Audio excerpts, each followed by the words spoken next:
नमस्कार विद्यार्थी मित्रांनो, मी तुमची एड्युकेटर श्वेता चंदनकर तुम्हा सर्वांचे ग्लोबल ऑनलाईन मराठी या युट्यूब चॅनलवर स्वागत करते. महाराष्ट्र सेट परीक्षा 2026 यासाठी आपण प्रिपेअर करतो आहोत आणि येत्या 26 जुलैला आपली एक्झाम असणार आहे. आज या व्हिडिओमध्ये आपण पेपर 1 यामधले 150 मोस्ट इम्पॉर्टंट पीवायक्यू प्रश्न म्हणजे 150 मोस्ट इम्पॉर्टंट खूप महत्वाचे पीवायक्यू प्रश्न यांचा पूर्ण अभ्यास करणार आहोत. हे एकंदरीत तुम्ही जर काही प्रश्न केले तर तुमच्या पूर्ण सिलेबसची रिव्हिजन होऊन जाईल आहे. त्यामुळे हे प्रश्न आणि त्याचा अभ्यास करा या व्हिडिओ माध्यमातून आणि चला तर मग सुरुवात करूया. ग्लोबल ऑनलाईन आपल्यासाठी घेऊन आले आहे महाराष्ट्र सेट पेपर 1 2026 याचा एका महिन्याचा क्रॅश कोर्स, ज्यामध्ये तुम्हाला लाईव्ह क्लास मिळणार आहे, रेकॉर्डेड लेक्चर्स मिळतील आहे, 10 युनिटचे नोट्स मिळणार आहेत, युनिट वाईज एमसीक्यूज मिळणार आहेत, 5,000 प्लस एमसीक्यू सिरीज असणार आहे, 50 अधिक मॉक टेस्ट असणार आहे, लास्ट 15 वर्षाचे पीवायक्यू विथ सोल्युशन आहे आणि एका महिन्याची व्हॅलिडिटी आहे. ही ऑफर फक्त 25 जून पर्यंत मर्यादित आहे. जर का तुम्हाला 75 प्लस मार्क्स मिळवायचे असेल खूप कमीत कमी वेळात पेपर 1 मध्ये, तर ही बॅच साठी असणार आहे. याची जी फीज आहे ती 3,000 रुपये आहे आणि आफ्टर डिस्काउंट ती 2600 रुपये असणार आहे. जर का तुम्हाला एनरोल करायचं असेल तर तुम्ही दिलेल्या नंबरवर संपर्क करू शकता किंवा ग्लोबल ऑनलाईन ऍप प्ले स्टोअरवरून डाउनलोड करू शकता. पेपर 1 सोबत आपल्याकडे पेपर 2 चा पण क्रॅश कोर्स आहे, ज्यामध्ये Marathi, history, commerce, management, computer science, education, life science, library science, chemical science, English literature, political science, economics आणि लॉ हे सब्जेक्ट्स आहेत.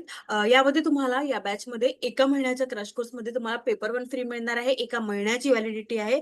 कंप्लीट 10 युनिटचे नोट्स आहे, 20 अधिक टेस्ट आणि फुल सिलेबस टेस्ट आहे. याची फीज आहे 4,000 रुपये आणि याची व्हॅलिडिटी सुद्धा 25 जून असणार आहे. ठीक आहे. जर का तुम्हाला एनरोल करायचं असेल तर तुम्ही दिलेल्या नंबरवर संपर्क करू शकता. चला तर मग सुरुवात करूया प्रश्नांना. आपला पहिला प्रश्न आहे, अध्यापनाचे प्रमुख उद्दिष्ट हे आहे. The primary objective of teaching is अध्ययन सुलभ करणे, अज्ञात तथ्याबाबतची माहिती देणे, आशय सोपा करण्यासाठी शैक्षणिक साधनांचा वापर करणे, विद्यार्थ्यांच्या अध्ययनासाठी चांगल्या सवयी लावणे. To facilitate learning, to provide information about unknown facts, to use educational aids to simplify the content, to instill good study habits in a student.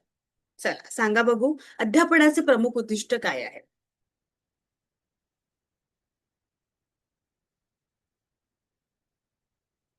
एकंदरीत माहिती देणे, माहिती देणे जे बी आहे, सी आहे साधनांचा वापर करणे आणि चांगल्या सवयी लावणे, हे एकंदरीत अध्यापनामध्ये घडतेच आहे आणि ते करावेच लागतात.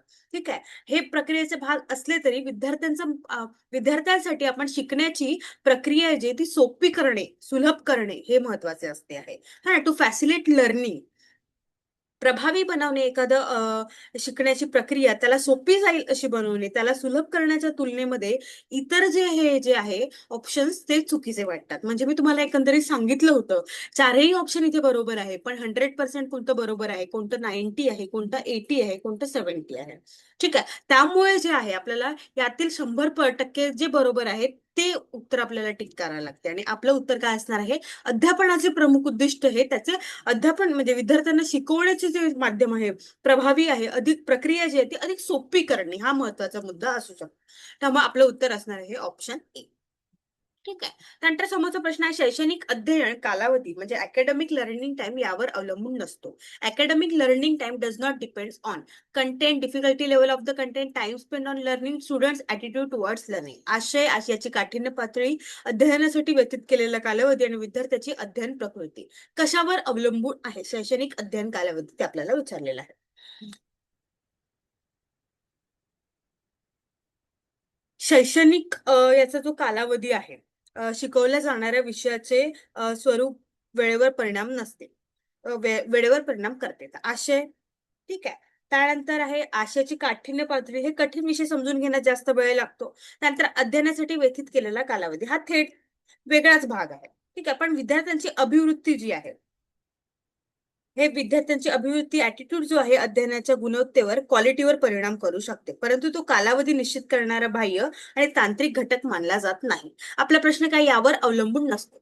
तर ते आशयावर अवलंबून असते, आशयाची काठिण्य पातळीवर अवलंबून असते आणि अध्ययनासाठी व्यतीत केलेल्या कालावधीवर पण अवलंबून असते. पण विद्यार्थ्यांच्या अध्ययन प्रति अभिवृत्ती म्हणजे त्याचा जो ॲटिट्यूड आहे, शिकण्याची त्याची मनस्थिती आहे की नाही, किंवा मग एकंदरीत एकंदरीत त्याला कसं करायचं आहे, हे जे ॲटिट्यूड आहे तो डिपेंड करते स्टुडंटवर. त्यामुळे शैक्षणिक अध्ययन कालावधीवर याचा काहीही परिणाम होत नाही. त्यामुळे आपलं उत्तर काय असणार आहे? विद्यार्थ्यांच्या अध्ययन प्रति अभिवृत्ती म्हणजे स्टुडंट्स ऍटिट्यूड टुवर्ड्स लर्निंग यावर त्याचा अवलंबून नसतो. ठीक आहे, त्यामुळे आपलं उत्तर असणार आहे ऑप्शन डी.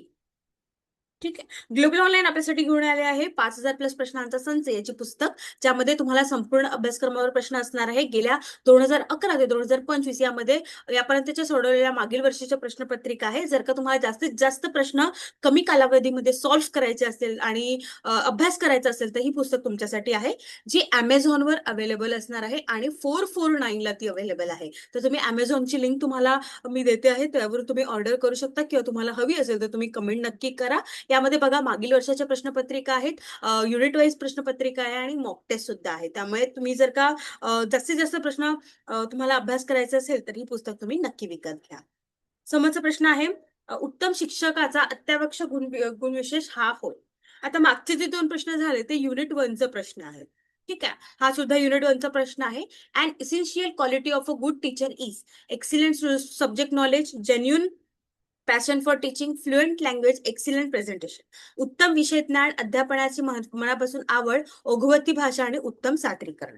उत्तम शिक्षकाचा गुणविशेष काय आहे? काय असणार आहे सांगा बघू.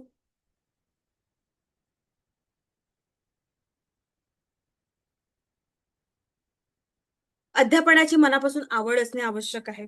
उत्तम विषय ज्ञान पण आवश्यक आहे. उत्तम सादरीकरण पण केलं पाहिजे आणि फ्लुएंट लँग्वेज पण असली पाहिजे. मग काय असणार आहे? पण जर का त्याला अध्यापनाची मनापासून आवडच नसेल, शिकवायचं इच्छाच नसेल, तर तो उत्तम शिक्षक बनू शकेल का? नाही.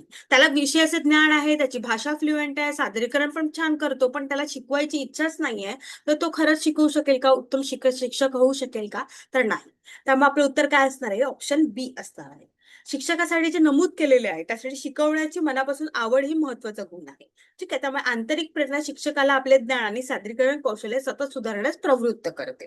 ठीक आहे. त्यामुळे आपलं उत्तर काय असणार आहे? ऑप्शन बी असणार आहे. आणि हा घटक 1 मधलाच प्रश्न आहे टीचिंग ऍप्टिट्यूड मधला. आणि टीचिंग ऍप्टिट्यूड जो युनिट आहे तो खूप सोपा आहे. त्यामुळे एकंदरीत तुम्ही जर पूर्ण डीप नॉलेज वाचून घ्यायचं एकदा थेअरी आणि त्यानंतर त्याचे प्रश्न सॉल्व्ह करायचे, तेव्हा तुमची चांगली प्रॅक्टिस होईल आहे.